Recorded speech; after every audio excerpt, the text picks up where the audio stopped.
ஸ்ரீ பேச்சமின் ஜோடனே அனைவருக்கும் வணக்கம். உங்கள் ஜோட இளமுரு குமரன் பேசுகிறேன். 2025ஆம் ஆண்டு ஆவணி மாதம் மகர ராசிக்கு உண்டான பலன்களை பார்ப்போம். இந்த வீடியோ சப்ஸ்கிரைப் பண்ணுங்கள், லைக் பண்ணுங்கள், கமெண்ட் பண்ணுங்கள். மகராசி நேயர்களே, ராசிநாதன் சனி 2ஆம் இடத்திலும் 2இல் ராகும் சனி வக்கரம் பெற்று இருப்பதும் 3-12 கூடிய குரு 6ஆம் இடத்தில் அமர்ந்து 12ஆம் இடத்தையும் 2ஆம் இடத்தையும் பார்ப்பது வெகு சிறப்பாக இருக்கும். என்றாலும் இந்த ராசிநாதன் சனி வக்கரம் பெற்று இருப்பது பொருளாதார ரீதியாக கவனமாக இருக்க வேண்டும். பொருளாதாரத்தில் வீண் விரைய செலவுகள் ஏற்படும். அந்த விரயத்தை சுபவிரயம் மாற்றுங்க.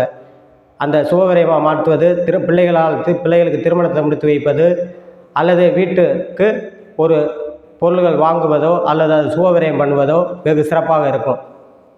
வேறு விரைய செலவுகள் ஏற்படாது. அதேமாதிரி வேலையில் இருப்பவர்கள் சக ஊழியர்களையும் அனுசரித்து செல்ல வேண்டும். வேலை தேடிக்கொண்டு இருக்கும் இளைஞர்களுக்கும் பெண்களுக்கும் வேலை கிடைக்கக்கூடிய வாய்ப்பை ஏற்படுத்தும். அது குரு பார்ப்பது, சனியை குரு பார்ப்பது அந்த வேலை வாய்ப்பை ஏற்படுத்தும். படிக்கும் மாணவர்களுக்கு நல்ல மதிப்பெண் எடுக்கக்கூடியதையும், உயர்கல்வி படிக்கும் மாணவர்கள் நல்ல மதிப்பெண் எடுக்கக்கூடியதையும், அதே இது திருமண வயதில் இருப்பவர்களுக்கு ஆண் பெண் இருப்பவர்களுக்கும் 2ஆம் இடத்தை, அதாவது பொருளாதாரம் மட்டுமல்ல குடும்பத்தை அமைத்து வைக்கக்கூடிய ஸ்தானத்தை குரு பார்ப்பது திருமணத்தை நடத்தி வைக்கக்கூடிய பாக்கியத்தை ஏற்படுத்தும். ஏற்கனவே கல்யாணம் முடிந்தவர் கணவன் மனைவிகள் பிரிந்தவர்கள் ஒன்று சேர்வதற்கும் நல்ல வாய்ப்பை உண்டாக்கும் இந்த மாதம் ஆவணி மாதம். திருமணம் முடிந்தவர்களுக்கு குழந்தை பாக்கியத்தை ஏற்படுத்தும். அதே இது இந்த ராசிக்கு கணவன் மனைவிகள் நல்ல அந்நியோன்யங்கள் ஏற்படும், பொருளாதார உயர்வுகள் ஏற்படும். ஒரு சிலர் வண்டி வாகனம் வீடு கட்டுவதற்கு உண்டான முயற்சி அல்லது இடம்பொருள் வாங்குவதற்கு உண்டான வாய்ப்புகளை ஏற்படுத்தும். மகர ராசி நேயர்களுக்கு வெளியூர் வெளிநாடு வேலை பார்க்கும் பவர்களுக்கு நல்ல வேலையில் நல்ல முன்னேற்றங்களை மாற்றங்களை ஏற்படுத்தும். அதே அரசு வேலையில் இருப்பவர்கள் சற்று கவனமாக இருக்க வேண்டும். அது காவல்துறை சரி, மிலிட்ரி சரி, பொதுப்பணித்துறை, அரசு காரியங்கள் சம்பந்தப்பட்ட துறையில் இருப்பவர்களுக்கு சற்று கவனமாக இருக்க வேண்டும். அரசு வேலை முயற்சி எடுப்பவர்களுக்கு ஒரு சில மாதங்கள் கழித்து வேலை கிடைக்கக்கூடிய பாக்கியத்தை உண்டாக்கும்.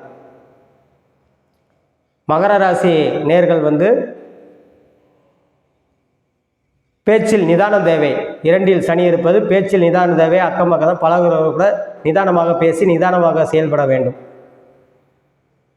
அதே இது இந்த மகர ராசி நேயர்கள் வாகன போக்குவரத்தில் சற்று கவனமாக இருக்க வேண்டும்.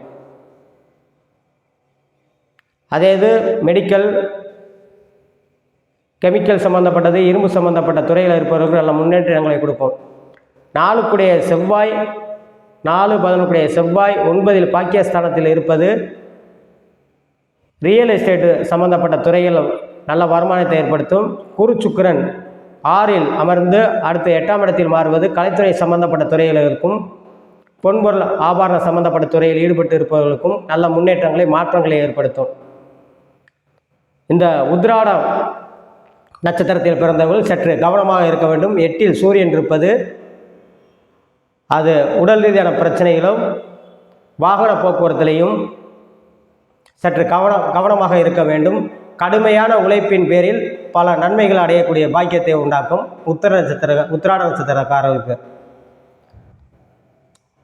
திருவோண நட்சத்திரக்காரர்களுக்கு நல்ல மாற்றங்களை முன்னேற்றங்களையும் ஏற்படுத்தும். அவிட்டம் 2 பாதத்திலையும் நல்ல முன்னேற்றங்களை மாற்றங்களை உண்டாக்கும்.